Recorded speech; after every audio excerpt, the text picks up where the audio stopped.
But आपके जितने भी एक्सपीरियंसेस रहे हैं शूटिंग करते वक्त, उनमें से सबसे मुश्किल एक्सपीरियंस कौन सा था?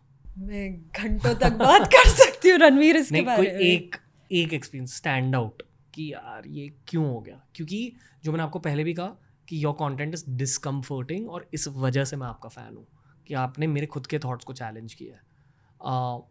आई would also like to tell the audience कि पता है, अगर आपने अब तक इनका चैनल नहीं देखा, बस टाइटल्स और थंबनेल स्कैन कर लो एटलीस्ट, तो वो जो यूट्यूब की विंडो को छोटा करके you can explore the other channels, वो करो. पहले तो कुछ नंबर्स बताऊंगी. एग्जैक्टली आज के डेट में पिछले साल हमारे 100 के सब्सक्राइबर्स थे यूट्यूब पे. एक साल बाद आज 3 मिलियन हो गए. हमने एक वीडियो पोस्ट की, उसको एक दिन में 2.4 मिलियन व्यूज़ है. Long format video, educational vlog है. किसने सोचा था कि ऐसी टाइप की ऑडियंस जो है वो कंज्यूम कर रही है कंटेंट को. अब क्यों हुआ ऐसा? क्योंकि भाई हम रिस्क तो लेते हैं. कई बार हमको कमेंट में लिखा आता है, दीदी आप एक बॉडीगार्ड हायर कर लो.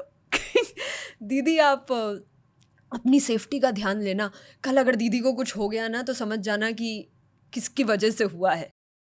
आपको डर लगता? डर रणवीर सब चीज़ में लगता है. डर एक प्लेन में चढ़ के दिल्ली से मुंबई आने में भी डर लगता है. एक कुत्ते के सामने रोड क्रॉस करने में भी डर लगता है. तो ऐसी वीडियोस बनाने में ऑफ कोर्स डर लगता है, बिल्कुल डर लगता है. कल को कुछ हो जाता है, हम लोग जेल वेल जाते हैं, भाई मेरे को तो लॉयर का भी नंबर नहीं पता है एक.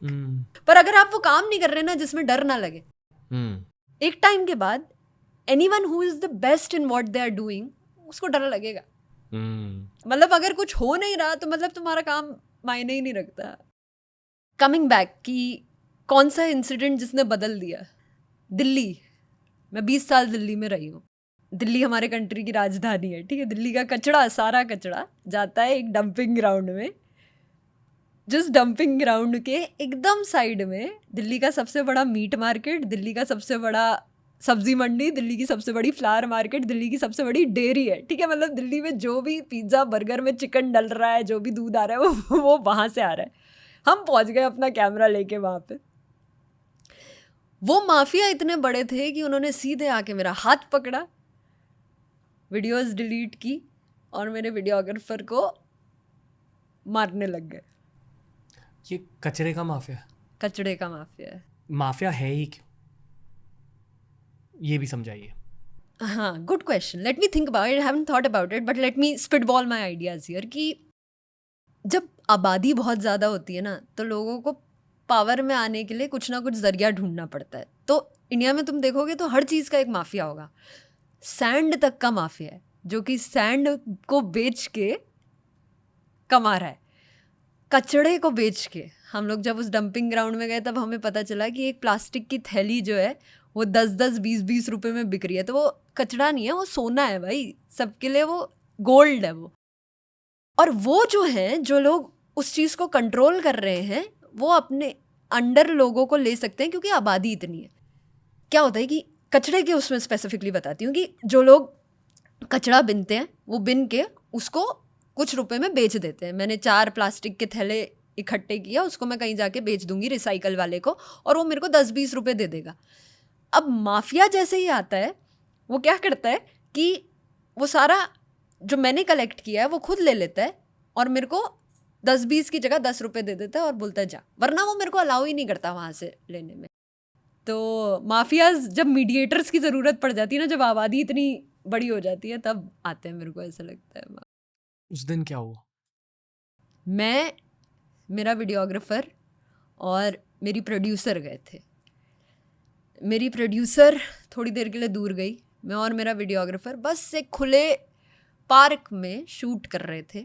मैंने देखा कि किसी ने कॉल किया है और बोला है कि ये 2 लोग यहाँ शूट कर रहे हैं, अभी आओ. हम वहाँ से निकलने लग गए. जैसे ही निकले वैसे ही 5-6 मर्दों का ग्रुप आया, हाथ पकड़ा, डिलीट करने लग गए सारी वीडियोस और मेरे वीडियोग्राफर को चांटे मारने लग गए. बिना कुछ बोले उसको बस सीधा मारने लग गए. मैंने बोला रुको. बीच में मैं गई उनके, प्लीज़ प्लीज़ हम लोग मीडिया से नहीं हैं, हमें नहीं पता था हम क्या कर रहे हैं, और हमें जेन्युइनली नहीं पता था कि वो इतना डेंजरस जोन है. उन्होंने वो रुके, फिर उसके बाद हम लोग और आगे गए, फिर से वो लोग आए, फिर से उन्होंने मारा, मेरा वीडियोग्राफर वहाँ से भागा। मेरे को लगा कि वो लोग ले गए हैं उनको, तो मैंने पुलिस को कॉल किया। मैं पुलिस के साथ पूरा 1 घंटा थी। मेरे को लगा पता नहीं उसका हाथ पैर तोड़ देंगे, क्या करेंगे, उसको छोड़ेंगे नहीं छोड़ेंगे। 1 घंटे बाद वो ऑफिस पहुंचा, पता चला कि उसके सारा पैसा, मोबाइल फ़ोन चुरा लिया था। किसी तरीके से वो ऑफिस पहुंचा और फिर मैं वापस आई। पर ये किसी के भी साथ हो सकता है। तुम अगर बाहर निकल रहे हो, तुम्हें नहीं पता कि तुम्हारी सेफ्टी क्या है, and specially as a woman. उन लोगों को फिर टैकल कैसे किया? वो वीडियो बनाया आपने? वीडियो है, अभी भी है यूट्यूब पे। उस वीडियो पे 6 मिलियन व्यूज़ हैं और उस वीडियो का नाम है इंडियाज़ टॉलेस्ट डंपिंग ग्राउंड। उस वीडियो की अभी भी रिकॉर्डिंग है। उस वीडियो की आप जा करके 16 मिनट पे देखोगे तो आपको रियल रिकॉर्डिंग मिलेगी कि कैसे उन्होंने बोला, क्या बोला मारते समय, और क्या मैंने उनको रोकने की कोशिश की, फिर भी वो मारते गए। तो फिर क्या किया अगली बार जब आप शूटिंग करने गए? मैं वापस आई घर, मैं हिल गई थी। मेरे को लगा कि ये करना भी चाहिए, हमको नहीं करना चाहिए। ये तो शायद जर्नलिस्ट इसलिए ही नहीं करते हैं क्योंकि कोई सच्चाई दिखाना ही नहीं चाहता है। मैंने पूछा अपनी प्रोड्यूसर से कि क्या करें, सेफ्टी को तो नहीं ले सकते ना, मेरे टीम वाले हैं, कल को कुछ हो गया तो क्या मुंह दिखाएंगे हम लोग, उसके पापा मम्मा हमसे ही तो बोलेंगे। फिर मेरी टीममेट ने बोला, प्रोड्यूसर ने, कि रुको मेरे को 1 दिन दो।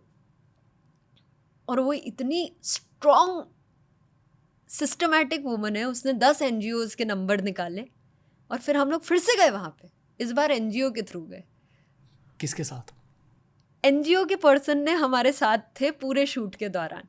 और NGO में भी 2 लड़कियाँ थी हमारे साथ, पर वो 2 लड़कियाँ वहाँ की ऐसी डॉन थी कि कोई आए बोले हमसे कुछ, तो उन्होंने फिर संभाला शूट। और भी लोग आए? और भी लोग आए। अब वो तो हम लोग गली में ही चल रहे थे ना, तो सबसे बात करते जा रहे थे, जिन जिन के घर, जिन जिन के लोग से मिलते जा रहे थे, उनसे हमने बात करते जा रहे थे। आप इमेजिन करो रणवीर, ये कोई ऐसी जगह नहीं है कि हम लोग खाली मैदान में।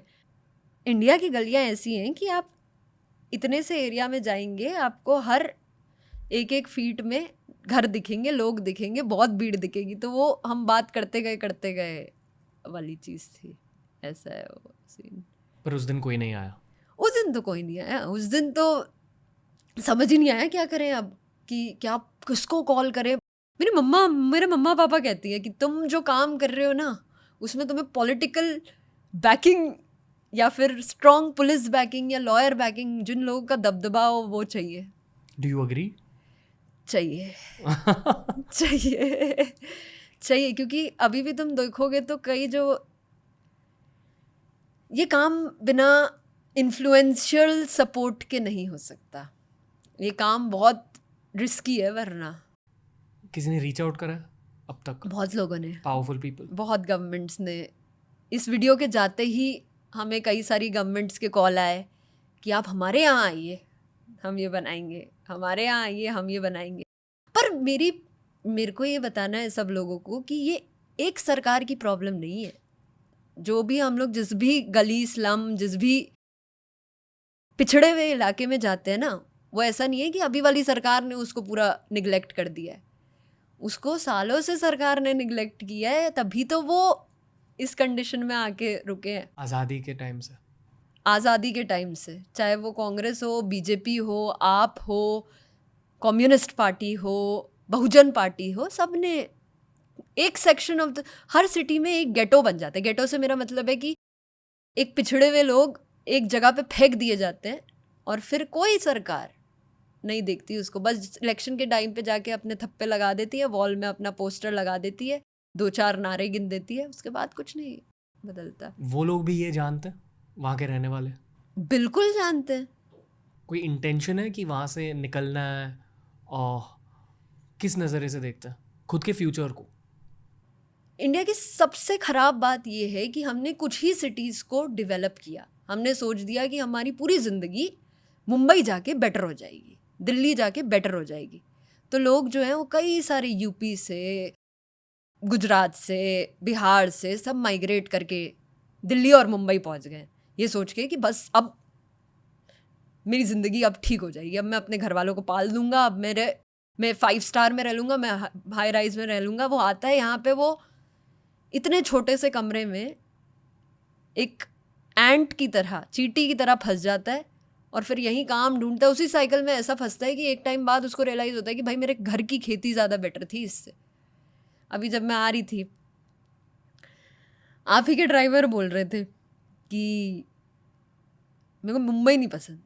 मैं 17 सालों से हूँ मुंबई में, मेरे को मुंबई नहीं पसंद, लगता है हमारा गाँव ही बेटर है। वो हमने ऐसा, हमारी मूवीज़ ने ऐसा बता दिया ना कि मुंबई और दिल्ली में सारी समस्याओं का हल है।